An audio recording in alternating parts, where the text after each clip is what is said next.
Together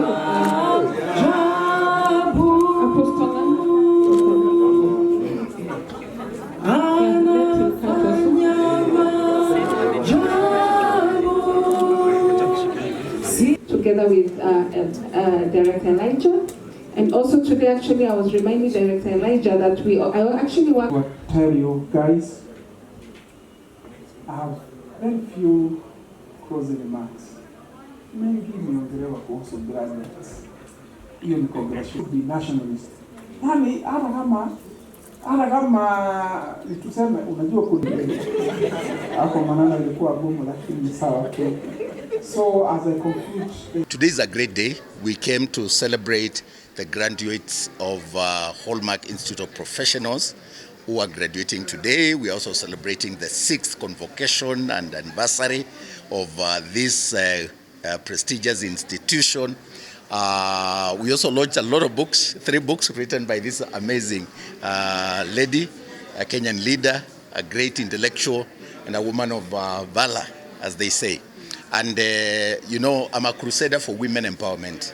And so to see what Irene has done the last 6 years in building Hallmark Institute of Professionals to where it is today, celebrating the 6th anniversary and graduation, is a great thing. We have had time to share, you know, we had all manner of leaders here, from politicians to academia to government, and ours was to give hope to our young people who are graduating today, not to look at the world as a foregone case, like there's no hope, but to leave college knowing that the knowledge they have acquired is supposed to help them navigate the issues of life. That indeed, while we know there's a challenge of joblessness, the youth badge, and for many people who are preaching hopelessness because they are saying there are no jobs, we know now with digital technology and with the training, TVET-based, competence-based curriculum and competencies that these young people have acquired from the Hallmark Institute of Professionals, they can go there and create jobs for themselves. You can become a photographer, you can become a musician, you can become all these things they have read or they have studied, including the ones who are in pensions. But like we have said, we are not doing the jobs that we were actually trained to do. Now with a smartphone, you can be a doctor, but you're doing a lot of other things, including content creation, and you are getting paid on Facebook, on Twitter. You can be at an academia like Daktari here, but you can also be mentoring people and getting paid. You can be on YouTube. You can be running your own channel and making money.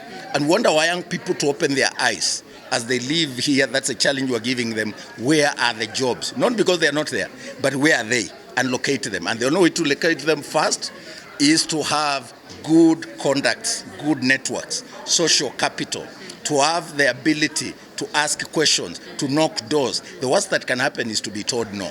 So you don't just say, oh, there are no jobs, and sit and whine. We have told them to know that you don't win by playing victim. And that the ones who have graduated, and you could see the beaming faces. The beaming faces because of what they have gone through, they have been empowered. And therefore they can go out there, innovate, create, go out there, think of new solutions, and do not choose any job.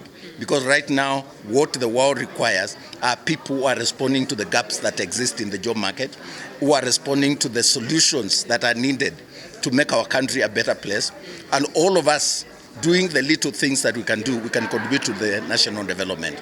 I want to thank the Hallmark Institute of Professionals because of the caliber of students they have produced or graduates they have produced. You can see maturity, you can see focus, you can see resilience. And ours is to wish them as they go out there to the world.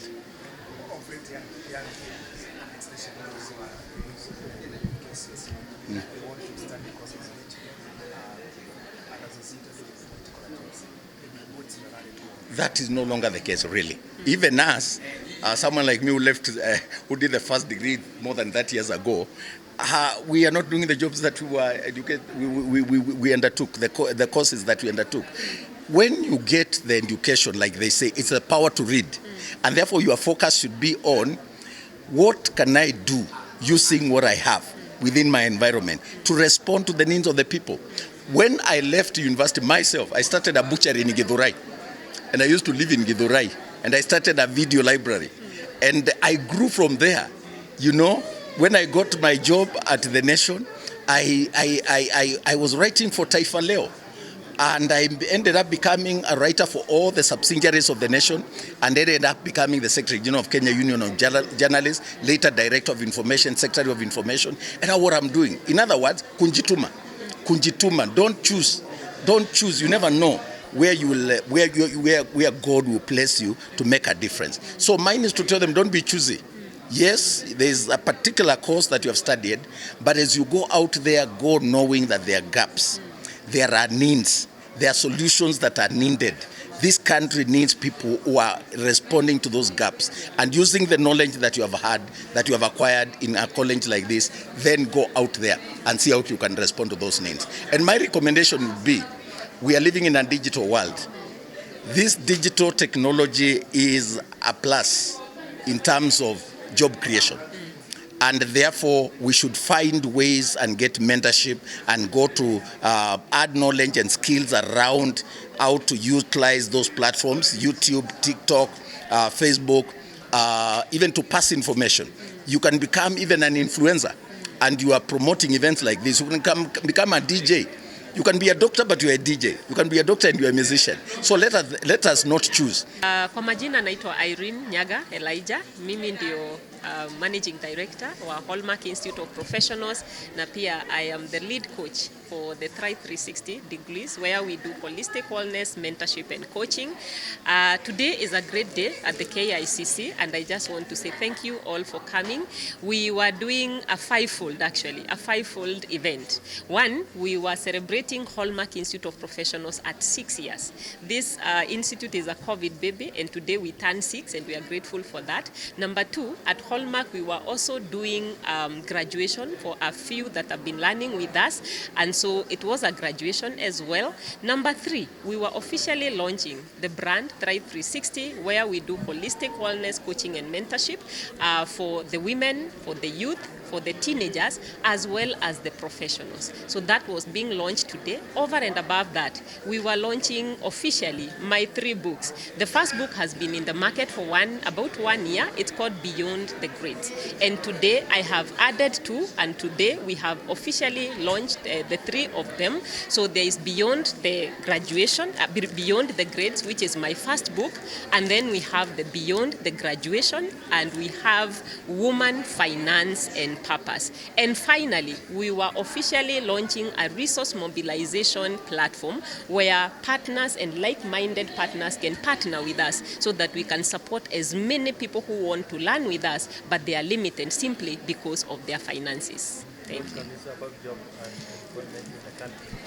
I would say, I know we have heard for the longest and a lot that there are no jobs out there. But today I get surprised because for some people, we actually overwhelmed. We normally say masandi or machache because there is so much for us that we are doing. But for there's actually a people that believe that there are no jobs out there. And I would just want to say, just open up your mind. When we train people, and one of the things that makes me appreciate the competence-based education and training is the fact that we are challenging people to learn not just for employment or not just to be employed, but also with an eye of employing themselves. So competence-based education, and what we are doing at Hallmark precisely is to say that over and above the certificates and the national qualifications that you get, we want to ensure that you leave Hallmark with a mindset shift that tells you there are so many opportunities out there. Only what you need to do is to just open up yourself and don't be fixated. Because I will say something that is very interesting. When I finished high school, I didn't know what I wanted to become, but I knew I didn't want to be a teacher. But when I changed my mind, when I shifted my mindset, I have found myself doing a lot of teaching, and it's so fulfilling. I have found myself doing mentorship and coaching, and this is something that I never thought I would actually do. So I would say for those who are entering the job market, please be open-minded. And one thing I must say, this generation, especially the Gen Z and the Gen Alpha that are already coming into the market, I love one thing about them. They are so open-minded, and they have also embraced technology that is actually giving them so many opportunities. It is what has made the world a global village, that you can find someone working for several companies. You can also find someone working in Kenya, but for the world. And so there are no limitations. And like I said earlier, the sky is not the limit. The limit is the one that you put on yourself. And that's why, for me, mentorship and coaching is very critical, because it shifts your mindset so that you can begin to see possibilities instead of limitations. Instead of believing in the norm, challenge yourself and break the limits, because I have broken the limits personally, and I know it can be done again and again.